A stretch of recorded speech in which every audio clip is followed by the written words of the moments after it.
Avant de commencer la vidéo, sachez qu'il y a moins 15% sur tout le site Milia Matcha, c'est les seules promotions de l'année. Et pour toutes les commandes passées entre le 19 novembre et le 30 novembre, sachez qu'il y aura 3 commandes qui vont être sélectionnées. Et ces 3 commandes vont pouvoir partir au Japon à 2 personnes pendant 10 jours. On l'avait fait l'année dernière, vous aviez adoré, donc on le refait cette année. Voilà, c'est les seules promos de l'année, je vous laisse aller voir sur le site miliamatcha.com. Et je vous laisse avec la vidéo.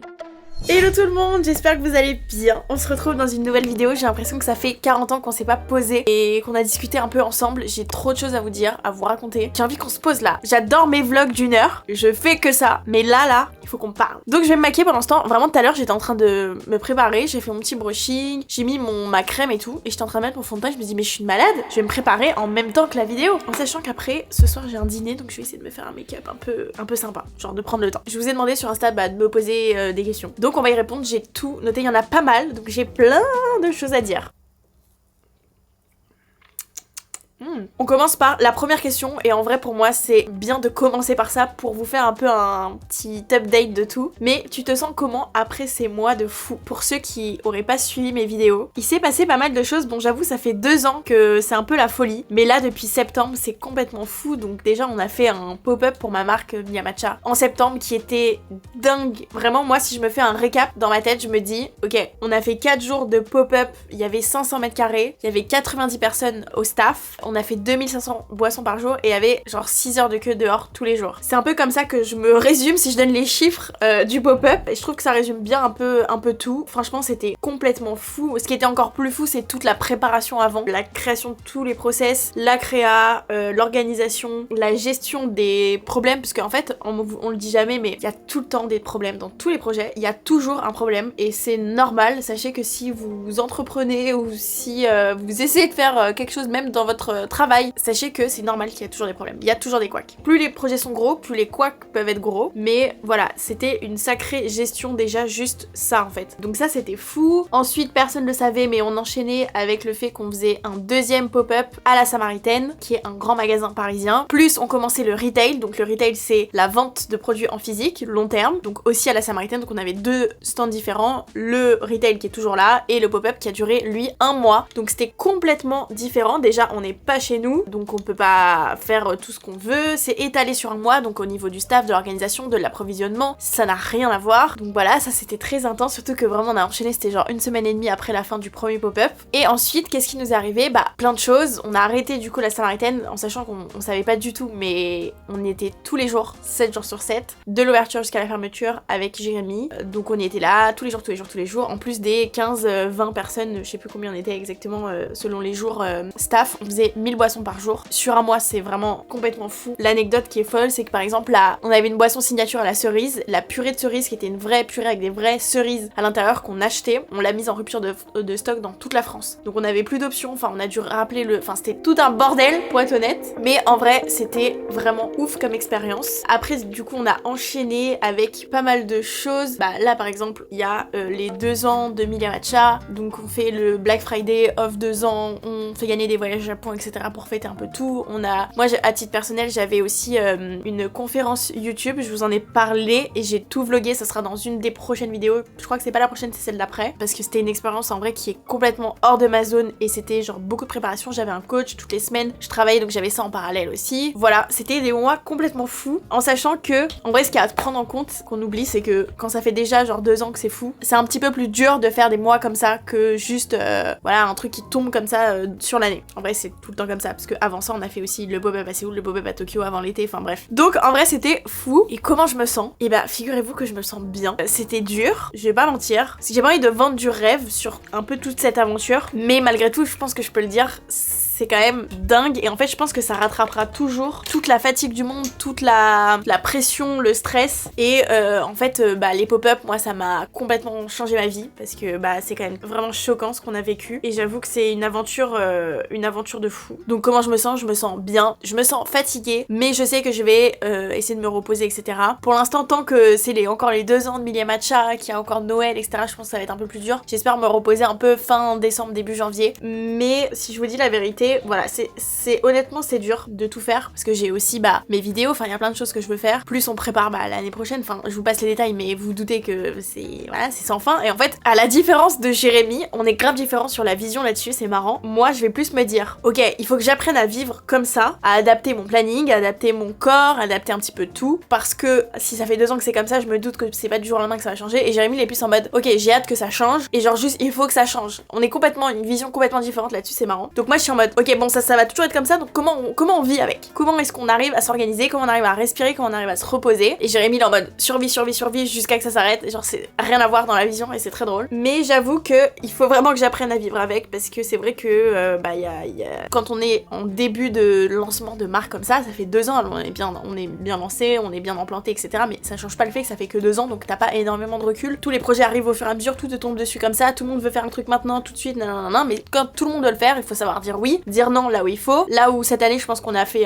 une erreur, c'est qu'on a trop dit oui, pas aux gens mais à nous-mêmes aussi. On avait des idées, on les a faites et je regrette pas. Mais voilà les conséquences de tout ça, et donc il faut apprendre aussi de ce genre de choses. Je veux que 2026 soit un petit peu plus calme en termes de projets physiques. J'espère que vraiment cette vidéo je me la ressortirai toutes les semaines, parce qu'il faut que j'arrête de prévoir des choses comme ça pour 2026. Mais du coup voilà, malgré tout il y aura plein de nouvelles choses, mais c'est vrai que c'est important de savoir dire ok, là j'ai besoin de me stopper, ce que je n'ai pas fait, mais je regrette pas particulièrement, c'est juste que voilà, maintenant faut assumer, en gros, c'est ça l'histoire. Donc je me suis toujours pas reposée si vous vous posez la question, mais je suis très heureuse, donc est-ce que c'est pas ok? Je pense que c'est ok. Cette partie de la vidéo est en collaboration avec Armani Beauty, je suis trop contente. On fait une petite pause dans ce ask justement pour faire un focus sur les produits que j'utilise, dont le Luminosilk, cette petite merveille dont je vous parle depuis des années. En fait c'est trop marrant parce que si vous allez sur ma chaîne, vous saviez qu'avant j'étais maquilleuse et je faisais des vidéos de make-up, et on voit dans toutes mes vidéos que j'utilise le Luminosilk d'Armani. J'adore ce fond de teint, il est incroyable. À l'époque il avait fait le buzz sur internet, genre tout le monde le voulait, c'était mon rêve d'avoir le Luminosilk, donc j'avais acheté le Luminosilk et depuis je n'ai jamais lâché ce fond de teint. C'est incroyable, je prends toujours la teinte numéro 4. Et là vous avez, donc je pense que vous entendez un peu à ma voix, je suis malade, donc j'avoue j'ai des cernes, j'ai des petites rougeurs, j'ai des petits boutons, j'ai plein de petites choses. Là j'ai hydraté ma peau et je vais venir l'appliquer. Il y a plein de manières différentes de l'appliquer. Vous pouvez l'appliquer au doigt, à l'éponge, au pinceau plat, au pinceau genre comme celui-ci qui est un petit peu plus fluffy. Vous allez pouvoir bien fondre le fond de teint. Et ce fond de teint, ce qui est trop bien, c'est que moi je l'utilise autant pour le jour pour avoir un résultat hyper naturel, mais aussi pour le soir quand je veux des make-up beaucoup plus chargés. On peut avoir une couvrance plus forte en fonction de la quantité et de la manière dont vous appliquez le produit. Vous voyez juste là un passage, c'est bien plus frais que de ce côté. Une des raisons aussi pour lesquelles je n'ai jamais bougé avec le fond de teint Armani et que je l'ai toujours gardé, c'est qu'à l'époque j'avais de l'acné. Et en fait j'avais du mal à trouver des produits, notamment des fonds de teint, qui ne font pas de boutons. Et en fait c'était une des raisons pour lesquelles j'avais gardé, parce que vraiment il n'y a pas de différence sur ma peau quand je l'applique. Et encore aujourd'hui, même si j'ai plus d'acné, j'ai quand même ce petit problème de tout ce qui est fond de teint, crème, démaquillant, etc. Ça peut me faire des boutons. Voilà pourquoi c'est partie de ma routine. Regardez, j'ai fait la moitié de mon visage là. Regardez juste la différence. Là je suis devant ma fenêtre, c'est une lumière naturelle. J'ai des lumières dans le dressing, mais vraiment là c'est la fenêtre. On voit vraiment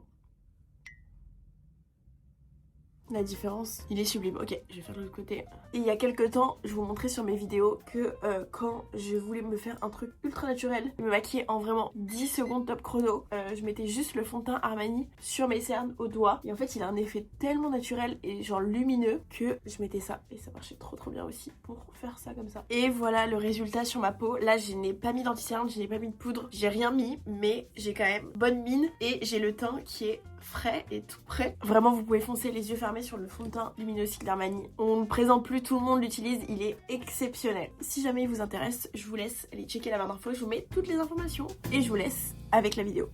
J'ai une deuxième question, je vais pas vous mentir, c'est la question qui a été le plus posée de toutes, genre vraiment toutes les questions c'était ça. Je bois une gorgée parce que j'en ai besoin là pour vous raconter un peu tout ça. Combien coûte un pop-up et combien ça rapporte? Je vous avais promis que je vous donnerais les chiffres. Bon, il y a plein d'autres questions qui n'ont pas de rapport avec Miya Matcha, mais ça c'est vraiment le truc qui m'a été le plus posé. Tout le monde m'a demandé les chiffres. Je vous ai promis que je vous les donnerais et je vous les donne aujourd'hui dans cette vidéo parce que je pense que c'est trop important et trop intéressant pour ceux qui même entreprennent ou qui se posent des questions ou qui sont juste curieux, parce que moi je me serais jamais douté de la vie avant de faire tout ça, de cet aspect coût, rentabilité, etc. par rapport au pop-up. En vrai, je peux vous donner les chiffres de tous les pop-up en Asie, le pop-up dans le Marais qu'on a fait tout seul pendant 4 jours et le pop-up d'un mois à la Samaritaine. Vous allez voir, c'est complètement différent les chiffres, ça n'a rien à voir. On va faire dans l'ordre. Déjà en Asie, combien est-ce que ça coûte de faire un pop-up, en sachant qu'on a fait les pop-up sur 2 jours. Donc on a fait 2 jours à Séoul, 2 jours à Tokyo, qu'on reçoit beaucoup moins de monde que en France, forcément parce que la majorité de notre clientèle est en France, ou du moins en Europe. On a aussi de la clientèle en Asie puisqu'on livre partout dans le monde, mais communauté Miya Matcha est surtout en France. Et troisième point très important pour comprendre un peu les frais, c'est que en Asie, on part d'une base déjà existante, c'est-à-dire qu'on va dans des cafés, on enlève tout et on rebrande tout, mais il y a déjà des cafés, c'est-à-dire qu'il y a déjà un bar, il y a déjà des chaises, il y a déjà des tables, il y a déjà une vitrine, il y a déjà des toilettes, il y a déjà, je sais pas, une machine pour l'eau, il y a déjà une caisse, il y a déjà ce genre de choses. Et ça joue énormément. Donc ça c'est en Asie. Je peux vous dire à peu près, les deux c'était à peu près le même prix. Chaque pop-up en Asie a coûté à peu près 60 000 euros. L'Asie en tout ça a coûté à peu près 120 000 euros. Je passe un peu les détails parce que forcément il y a l'équipe qui doit aussi venir en Asie. Je vous passe un peu tous ces frais là, mais les pop-up ont coûté à peu près 60 000 euros chacun en Asie. Donc pour 2 jours chacun. Et en termes de recettes, on est à peu près à, si je dis pas de bêtises, entre 10 et 15 000 euros par pop-up. Donc ça coûte 60 000 euros, on gagne entre 10 et 15 000 euros. Donc on perd beaucoup d'argent. Il faut savoir un truc, c'est que les pop-up, on ne le fait pas du tout pour de la rentabilité, parce que sinon ce serait du coup là, on se serait fortement trompé. On le fait parce que quand on est une marque uniquement en ligne, on veut créer des événements un peu physiques, rencontrer les clients, créer des expériences cool, faire du contenu, enfin voilà, rencontrer un peu tout. C'est aussi des tests pour voir un petit peu les modes de consommation selon les pays, pour des futurs projets aussi. Donc voilà, c'est un investissement long terme, c'est pas du tout un investissement sur de la rentabilité directe. Et ça, on en a totalement confiance. On a un peu exagéré sur le budget des pop-up en Asie, ça devait pas coûter aussi cher, mais bon, voilà quoi. Voilà, moi j'aime quand c'est beau, je veux des fleurs qui coûtent cher en Asie, je veux des choses qui font que c'est très cool, mais ça coûte de l'argent. En sachant que, on m'a toujours demandé est-ce que c'est moins cher. Alors, est-ce que, toujours on me demande est-ce que c'est plus simple de le faire en Asie et est-ce que c'est plus ou moins cher qu'en France. Déjà, tout est moins cher en Asie, faut partir de ce principe-là. Et tout est plus simple en Asie aussi. En France, c'est un calvaire, hein. Calvaire.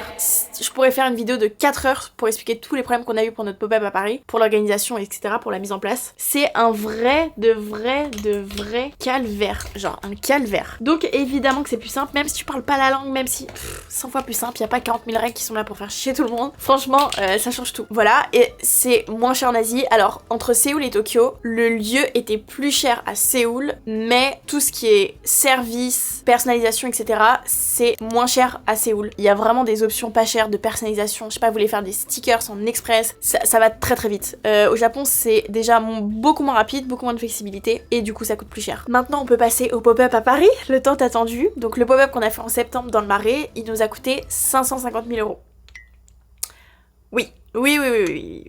Je vais pas vous mentir que, en fait, il faut savoir un truc, c'est que dans l'événementiel, t'abuses toujours sur le budget. Tu prévois un budget, mais en fait, tu te rends compte que pour avoir le truc le plus beau, le truc, il faut payer un petit peu plus cher, il faut faire ci. Donc après, quand t'accumules tout, à la base, même une fois, dès le premier jour du pop-up, on avait validé un budget, mais le premier jour du pop-up, il y a eu des urgences, il fallait acheter tel truc, il fallait partir faire ça en urgence, il fallait rajouter de la sécurité, il fallait rajouter du staff, il fallait faire ci, faire ça. On a dû rebondir au fur et à mesure des jours du pop-up, il y avait que 4 jours. Donc pareil, ça c'est des frais. Les frais d'urgence, c'est les frais les plus chers parce que c'était pas prévu, du coup tu demandes des express, les gens ils te demandent plus d'argent, etc. Ce qui est normal. Donc voilà, ça il faut vraiment le prendre en compte. Donc voilà, le pop-up, donc 4 jours de pop-up, ça a coûté 550 000 euros. Ça paraît peut-être un peu fou comme ça, et c'est complètement fou comme ça parce que genre j'ai jamais acheté d'appart de ma vie, j'ai pas encore acheté un appart à mes parents, j'ai peu investi. Pourtant j'ai fait un pop-up qui coûte 550 000 euros, donc ça me paraît à titre personnel complètement fou. Après c'est de l'argent différent, mais c'est complètement lunaire. Mais ce qui a coûté cher, c'est le lieu. Déjà c'est 550 mètres carrés en plein Marais dans Paris, donc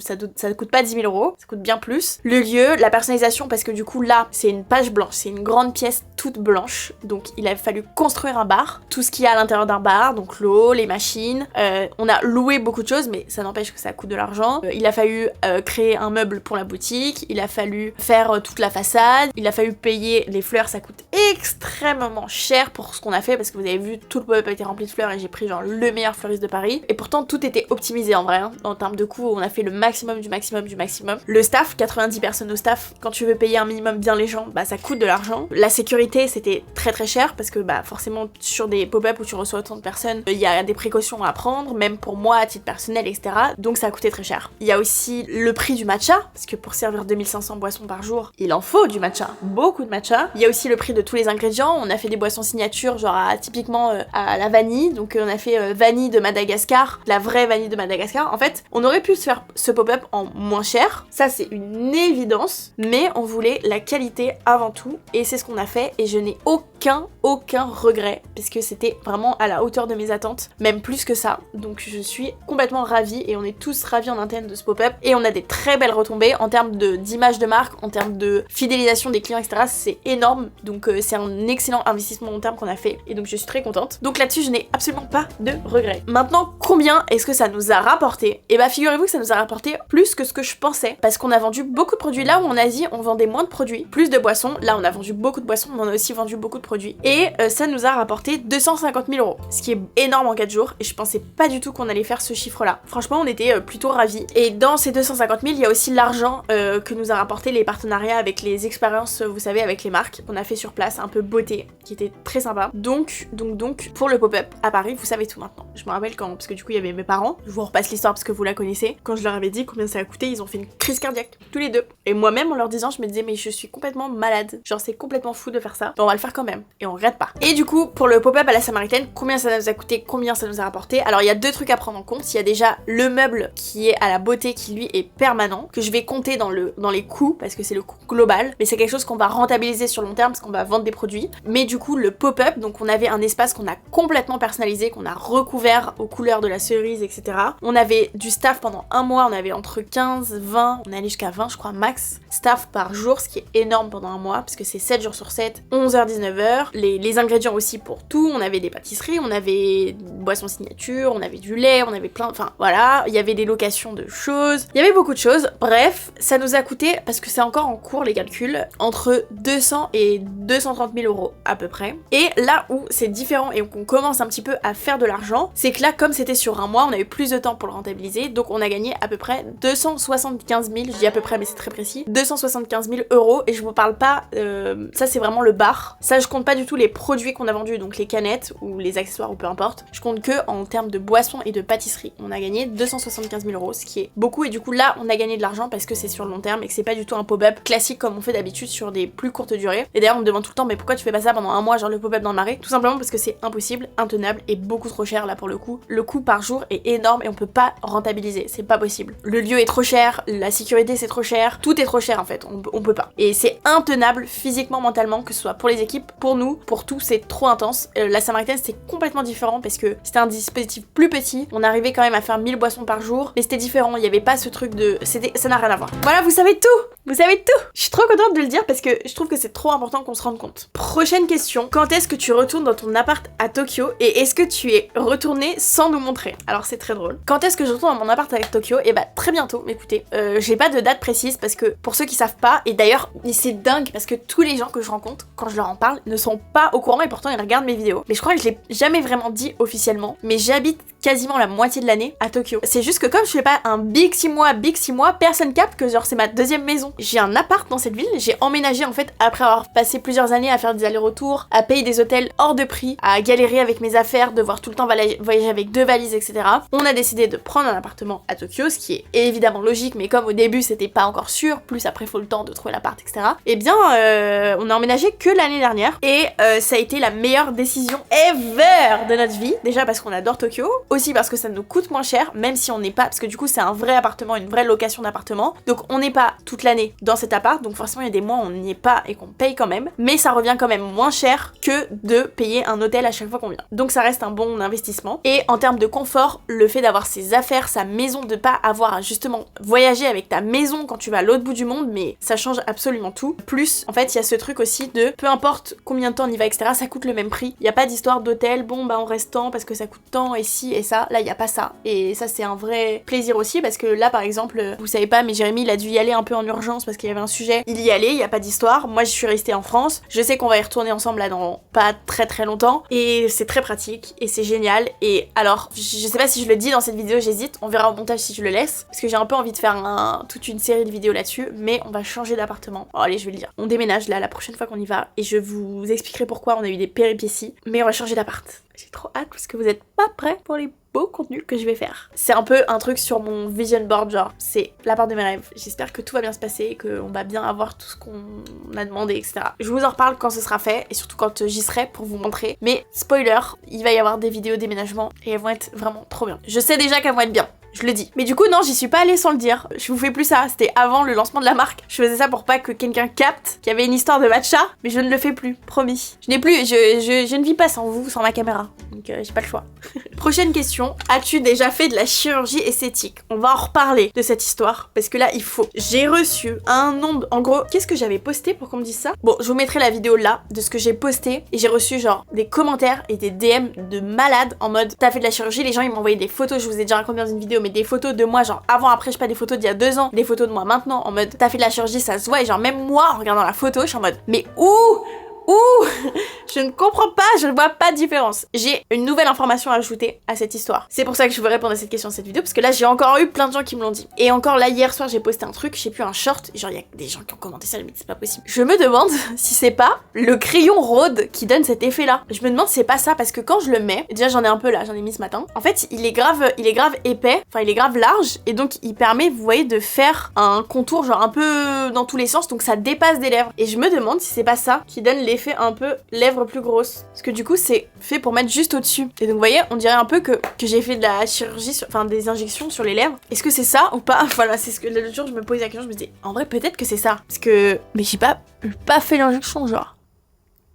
On peut en finir avec ce sujet parce que vraiment je ne comprends pas. Voilà, je tenais à faire cette rectification. Est-ce que c'est le crayon Rhode ou est-ce que vraiment, je sais pas, j'ai grossi, j'ai gonflé, j'ai quelque chose, parce que j'en sais rien. Plus avec le gloss, vous allez voir après. Prochaine question. Est-ce que tu as envie d'avoir des enfants? Alors, j'en ai déjà parlé dans des vidéos, on en a déjà parlé avec Jérémy, dans des podcasts, des machins, des trucs. Mais c'est vrai que là, je l'ai énormément en ce moment. Je pense que de toute manière, plus je vais vieillir, plus on va me poser la question. Je le redis parce que je trouve que je le ressens, et on a eu cette conversation il y a pas très longtemps avec Jérémy. Franchement, j'ai envie d'avoir des enfants, honnêtement. Et genre, je sais que là, par exemple, si j'avais un enfant pour X ou Y raison, bah voilà, j'aurais cet enfant et voilà, tout va bien. Je l'assumerai dans le sens où je me sens prête. Genre, je me sens prête, j'ai envie d'avoir des enfants, etc. Mais en fait, j'ai pas du tout envie d'en avoir maintenant. Non pas que je sois trop jeune ou quoi, parce que j'ai 24 ans, en vrai, ça change plus grand chose là. Mais plus parce que je suis tellement impliquée professionnellement que forcément, bah si j'ai un enfant, évidemment que ce sera ma priorité. Et je me sens pas encore prête à mettre ma vie professionnelle de côté. Si j'ai un enfant et que c'est pas prévu ou quoi que ce soit, évidemment. Mais là, j'ai pas envie de faire ce choix d'avoir des enfants maintenant parce que je trouve que c'est trop tôt. Je passerai peut-être à côté d'une part, même si je pense que c'est absolument incroyable, etc. Mais j'ai pas envie d'en avoir tout de suite et je pense que ma vie est trop chaotique pour en avoir maintenant. Donc je choisirais de ne pas en avoir maintenant, mais l'envie est quand même là. Genre j'ai envie d'avoir des enfants. Même j'ai hâte en vrai d'avoir des enfants, mais vraiment pas maintenant. Mais quand je dis pas maintenant, c'est pas en mode pas dans les 6 mois. Genre, il me faut vraiment plusieurs années, vraies années là, un petit peu plus stable avant de pouvoir faire un enfant, honnêtement. Et Jérémy est du même avis si vous vous posez la question. Parce que ça aussi, à chaque fois, tout le monde est sur nos côtes avec Jérémy là-dessus. Genre, pourquoi vous dormez pas ensemble? Pourquoi vous êtes pas mariés? Pourquoi vous faites pas d'enfants? Genre, est-ce qu'il y en a un qui veut pas? Est-ce que si? Non, pas du tout. Ce n'est pas ça l'histoire. On est vachement... Mais Dieu merci, on est raccord sur tous ces sujets-là parce que sinon, ce serait trop chelou, genre. Et du coup, pour enchaîner sur les sujets, Jérémy qui va être ravi d'être le sujet de cette vidéo, comment va votre relation avec Jérémy avec tout ce qui se passe professionnellement? Pareil, on en a beaucoup parlé, souvent on débat vachement, etc. sur ce sujet-là en vidéo parce que c'est un sujet qui intéresse beaucoup. Et d'ailleurs, tous les gens que je rencontre dans la vraie vie, donc que ce soit des personnes avec qui je travaille, des amis, etc., ils nous demandent tout le temps, mais tout le temps, comment vous faites pour travailler ensemble? Et à chaque fois, je réponds la même chose, c'est pas fait pour tout le monde et nous, on est vraiment fait pour ça. Pourquoi je vous dis ça? Parce qu'en fait, avec Jérémy, on a un truc qui s'est passé, c'est que on s'est connus avant de travailler ensemble. Donc déjà, on a déjà vécu une relation sans travailler ensemble, tout se passait bien. Ensuite, on a commencé au fur et à mesure à travailler ensemble, tout se passait bien et ça s'est toujours bien passé aussi parce que on adore chacun avoir notre vie. C'est-à-dire que, on dirait pas du coup parce qu'on fait tout ensemble, on dort pas tout le temps ensemble. Jérémy avant, il avait son appart là, maintenant il vit ici, mais voilà. Avant, il avait son appart, on se voyait pas tous les jours, mis à part pour le travail, mais genre le soir, on se voyait pas tous les jours. Et donc on a tellement notre indépendance chacun que ça fait on arrive malgré le travail à avoir chacun une vie et ne pas passer 100% de notre temps ensemble, même si physiquement on est ensemble, on a un peu nos trucs différents. Ça déjà c'est la clé. La deuxième chose que je dis tout le temps, c'est que on n'a aucun filtre avec Jérémy, et ça je le dis et je le redis et je le redis, c'est la clé pour que ça se passe bien. Jérémy, jamais de la vie je vais faire un truc, il va se dire genre elle fait de la merde ou elle fait un truc que je prends mal ou je sais pas quoi et qui va pas me le dire. Ça n'arrivera jamais. Et inversement. Genre par exemple Jérémy, si un jour il fait de la merde, je veux dire tu fais quoi, genre c'est quoi cette merde que tu fais, et tout le monde peut en être témoin, toutes les personnes qui travaillent avec nous etc. On n'a aucun filtre, ce qui fait qu'il y a aucun sujet qui traîne. Il y a pas d'énervement, il y a pas de rancœur, il y a pas de frustration. Frustration c'est plus le mot, parce que s'il y a quelque chose on le dit et c'est réglé dans la seconde. Genre il y a pas un sujet qui attend d'être traité et qui crée un truc un peu de merde qui fait que du coup quand tu rentres le soir bah tu te fais la gueule machin. Ça n'arrive pas parce que nous on se dit absolument tout à la seconde et ça change toute la relation. Et si vous savez pas faire ça, laissez tomber, parce que nous on se balance tout à la figure du matin au soir et du coup tout va très vite et tout est réglé et c'est génial. Sans ça c'est très compliqué. Et malgré tout hein, c'est pas ce qu'il y a de plus facile, genre de communication. Même nous on est chacun nos idées, nos trucs, travailler en couple, même être des patrons en couple, d'équipe, c'est assez particulier parce que on a chacun nos idées, il faut qu'on soit raccord sur ce qu'on dit à nos équipes etc. Et donc on a aussi chacun nos rôles. Donc moi je suis plus sur la partie créa, Jérémy il est plus sur la logistique. Je fais vraiment des très très grandes lignes parce que créa, je parle de créa de produits jusqu'à la créa de la story Instagram, jusqu'à la créa d'une campagne, d'un pop-up, d'un machin, d'un truc. On a des équipes qui travaillent avec nous, mais voilà nos sujets. Voilà, c'est assez marrant au quotidien d'être patron en couple, mais on s'en sort bien pour l'instant. En tout cas, on fait notre maximum, mais en tout cas entre nous tout va bien. Sachez-le, tout va très bien. Et plus on vit des choses intenses professionnellement, plus notre relation est intense personnellement. Dans le sens où, genre ça nous lie encore plus, et donc c'est encore plus fort. Et vraiment ça se ressent. On le dit tout le temps d'ailleurs quand on est tous les deux, on dit plus la relation avance, plus il y a de l'amour, genre. Parce que ça aide. Vraiment ça aide. Et genre tu vis des trucs tellement forts, ça te lie pour toujours. Et surtout on a tellement construit les choses ensemble que bah c'est une réussite ensemble quoi. Donc voilà, vous savez tout. Question par rapport à ma pilule. Est-ce que tu peux nous faire l'update de ta peau depuis l'arrêt de la pilule? Alors j'ai expliqué dans une des dernières vidéos que j'avais arrêté ma pilule, ça fait des années que je prends. D'ailleurs moi je prends la pilule Trinordiol. Ça fait des années que je prends cette pilule, j'en ai jamais pris une autre d'ailleurs. Et je l'avais arrêtée une fois il y a très très longtemps et j'avais repris pas hyper longtemps après. En fait, ce qui s'était passé, je supporte plutôt bien la pilule même si j'ai quand même des effets secondaires. Là ce qui s'est passé c'est que pendant mes pop-up, pendant un pop-up à la Samaritaine, en fait j'avais tellement pas de vie, pas de temps. Vous savez, la pilule tu la prends pendant 21 jours, ensuite t'arrêtes pendant une semaine pour les règles et ensuite tu reprends ta pilule. Et donc le moment où j'ai eu mes règles et que je devais reprendre ma pilule, je devais racheter ma pilule parce que j'en avais plus. Donc il me fallait mon ordonnance et machin, vous connaissez les galères. Donc ce qui s'est passé, c'est que le premier jour je l'ai pas racheté parce que je n'ai pas pu, je n'avais pas le temps. Et le deuxième jour non plus, et là je me dis putain, j'ai 2 jours de retard, qu'est-ce que je fais? Genre qu'est-ce que c'est mauvais pour mon corps, ça va me dérégler, je vais avoir mal au ventre, machin, truc. Et en fait, il s'est passé une semaine et j'ai dit ok mais là je la reprends plus, genre c'est pas possible, je vais pas m'imposer ça. Et donc je ne l'ai jamais reprise, je ne l'ai jamais racheté, je n'ai jamais rien fait. Donc j'ai décidé en fait malgré moi d'arrêter la pilule. Donc je suis contente parce que je me sens bien etc. Juste ce qui me fait peur, et j'en ai parlé du coup dans une vidéo et c'est pour ça qu'on me pose la question, c'est que quand j'avais arrêté la pilule il y a des années, j'avais eu de l'acné, genre très très fort. Comme à l'époque où je prenais pas du tout la pilule. Et j'avoue que ça m'a traumatisée parce que je vivais très très mal mon acné pendant mon adolescence et genre j'ai pas du tout envie de revivre ça. Donc c'est une des raisons pour lesquelles je n'ai jamais arrêté ma pilule depuis tant d'années. Et franchement toutes les personnes qui vivent un peu ce truc là, aucun jugement parce qu'on sait que la pilule c'est pas bon pour nous etc. Mais genre je sais ce que c'est de vivre avec de l'acné, donc je peux comprendre en tout cas d'avoir cette envie de pas avoir cette envie d'arrêter tout simplement malgré tous les effets secondaires etc. Bref, du coup l'histoire c'est que j'ai arrêté et que pour l'instant je touche du bois. Ça doit faire un gros mois je pense que j'ai arrêté.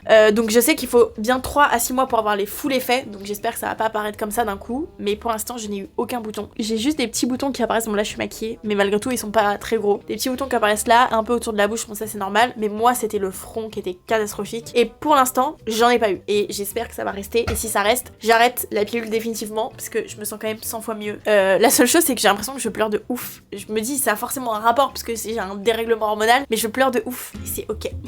Enfin, je pleure de ouf. Non, je suis juste beaucoup plus sensible. Genre, et puis j'arrive pas trop à m'arrêter de pleurer, genre. Donc voilà, écoutez, si c'est que ça mon effet secondaire, moi ça me va très bien. Faites-moi pleurer tous les jours. Tant que je n'ai pas de boutons, tout va bien. Prochaine question. Comment est-ce que tu organises ta détox en Thaïlande? C'est un truc que j'ai raconté sans vraiment le raconter. Et je trouve ça trop bien de revenir là-dessus en vidéo. Parce que même moi, ça me fait du bien et de me rappeler normalement mes objectifs. Parce que tous les mois, pour ceux qui savent pas, je pars en Thaïlande. Tous les mois, pas du tout. Qu'est-ce que je raconte? Tous les ans en été, je pars en Thaïlande. Thaïlande et je coupe mon téléphone pendant un mois. J'ai un petit Kodak pour faire mes photos et c'est tout. Et je le fais vraiment et en fait les gens, il y a des gens qui me croient pas etc. Et en fait je m'en fous parce que je le fais pas en mode pour prouver, je le fais parce que ça me fait du bien et genre j'ai pas du tout envie de retourner sur mon tel quand je fais ma pause. Donc voilà. J'ai même plutôt une phobie du téléphone. Genre moi je sais que Jérémy il a son téléphone, ce qui est rassurant parce que du coup je le ferais pas, en tout cas pas de la même manière s'il y avait pas quelqu'un qui avait un téléphone. On sait jamais ce qui peut se passer etc. Mais genre même quand il est sur son tel, je sais pas, parfois il peut me passer genre son tel en mode tiens regarde ça et tout, je suis en mode non je veux pas regarder un écran, genre je veux pas de téléphone. Du coup comment est-ce que je fais ça et qu'est-ce que je fais sans mon téléphone? Première chose déjà, je préviens tout le monde que je me casse de mon téléphone, m'appelez pas, je ne réponds pas, salut, ciao, je préviens tout le monde. Après avec les réseaux du coup pour moi c'est plus facile parce que j'ai même pas besoin de prévenir mes potes et tout, je mets un post Insta, ils sont au courant en vrai. Mais ce que je fais tout le temps c'est que dès que j'arrive là-bas, donc j'ai mon téléphone dans l'avion pour l'aller, j'arrive là-bas, je fais mes petites photos, nanana. En général j'ai mon tel pendant genre max, grand max, souvent c'est moins mais grand max 24 heures. Genre je l'ai la première nuit et le lendemain je prends mon téléphone, je l'éteins et je le mets dans le tiroir de la table de nuit parce qu'on va toujours dans la même maison etc. Et j'en parle plus, genre je ne veux plus ni le voir, ni l'entendre, ni rien du tout. Et donc je le laisse là-dedans pendant un mois et je ne le ressors pas, je ne l'allume pas. C'est pour ça que quand je fais mes vidéos, genre quand je rentre et que je filme toujours mes notifications, c'est vraiment parce que ça fait un mois qu'il n'a pas été juste allumé, c'est même pas le mode avion, c'est allumé. Je peux avoir mon ordinateur si par exemple cette année je devais travailler sur les pop-up donc j'avais mon ordinateur, je m'interdis de regarder des vidéos YouTube, je m'interdis de regarder des choses qui me ramènent à la France, le travail, l'influence, tout ce genre de choses, je m'interdis pour vraiment que ça me coupe, vous voyez, pour vraiment faire une vraie détox. La seule chose que j'ai le droit de faire c'est regarder des séries ou des films ou voilà, donc j'ai genre Netflix etc. C'est le seul truc que je m'autorise pour que vraiment ça fonctionne. Et du coup je fais toujours la même chose tous les matins, je me réveille, je regarde la vue parce que j'avais lu un truc en plus qui disait que faut absolument regarder au loin le matin au réveil et à la lumière du jour, sans lunettes de soleil, sans volets, sans je sais pas quoi. Et donc j'avoue dans le quotidien c'est dur de le faire, donc quand je suis en Thaïlande je le fais tous les jours, je m'assois un peu au soleil, je regarde la vue et ensuite je fais ma séance de pilates que je fais tous les matins. Ensuite je mange mon petit déj et ensuite bah la journée fait que voilà, je m'interdis entre guillemets de manger du sucre. Alors je mange une tonne de fruits parce que alors les fruits en Thaïlande c'est du délire, mais je vais pas manger de gâteaux etc. Je fais vraiment une détox pour me sentir bien et j'en ai pas du tout envie. Et c'est trop bien parce que même quand je rentre, du coup j'ai plus envie de tout ça. Qu'est-ce que je fais d'autre? Je prends toujours des livres mais je ne les lis pas. Parce qu'en fait, j'ai envie que mon esprit soit nulle part. Genre c'est très bizarre. J'ai envie de rien. Le soir, pas d'écran, du coup c'est génial. Au final, je me couche genre à 20h, je me lève à 6h du mat. Parce que du coup j'ai pas d'écran, j'ai rien à faire de ma vie entre guillemets. Et vraiment c'est génial. Pour ceux qui me demandent à chaque fois, non je n'appelle pas mes amis, mes parents pendant un mois, même avec le téléphone de Jérémy. J'envoie pas de messages, pas de nouvelles, bonnes nouvelles, tout va bien. On n'a pas besoin, j'ai pas du tout le genre d'amitié où on a besoin de s'appeler, de s'envoyer des messages régulièrement. J'adore les amitiés et je crois que c'est vraiment que comme ça que je fonctionne, où on se donne pas de nouvelles pendant je sais pas combien de temps, mais en fait ça veut rien dire, tu m'appelles, tu peux compter sur moi même à l'autre bout du monde, ça change absolument rien, t'as pas besoin de me dire bonjour pour m'envoyer un message, tu m'envoies ton truc et tout va bien. Et genre je suis le genre de personne qui a besoin de cette amitié parce que j'ai besoin de cet espace qui fait que je peux être une meilleure copine, parce que j'ai tendance à être un peu submergée avec les amitiés qui demandent de l'attention tous les jours. J'y arrive pas parce que c'est pas mon truc, je suis pas une bonne amie comme ça, vous voyez ce que je veux dire. Et sachez que quand je fais cette détox, je n'ai pas du tout envie d'aller sur mon téléphone. J'angoisse même de... Après quand c'est reparti, mais j'angoisse même de retourner sur mon tel, de le rallumer, parce que en même temps si vous avez vu les vidéos avec les notifs, c'est angoissant. Non, je ne loupe rien pendant un mois. Si vraiment il se passe une dinguerie dans le monde, Jérémy me le dira. Qu'est-ce qu'on loupe réellement d'important? Rien du tout. Et d'ailleurs, ce qui est angoissant, c'est de retourner genre sur les réseaux, etc. Et d'avoir ce truc de bon, qu'est-ce qui s'est passé? Après, au fur et à mesure des années là où je fais cette détox, maintenant j'arrive à même plus trop aller sur les réseaux. Ah oui, parce que je ne le rallume pas non plus pour le retour dans l'avion. Je le rallume, en fait, ce que je fais tout le temps, c'est que je le laisse off pendant une journée à peu près, pour pas que la transition elle soit trop hardcore entre genre j'étais en Thaïlande sur une île sans téléphone à manger des fruits à genre je rentre en France, il fait gris, il faut travailler et là je retourne sur mon téléphone. Je me laisse à peu près 24 heures sans aucun téléphone pour respirer et ça fait vraiment du bien d'avoir même ici pas de tel. Et du coup après je le rallume et j'essaye de pas trop être en mode ok faut que je rattrape tout machin,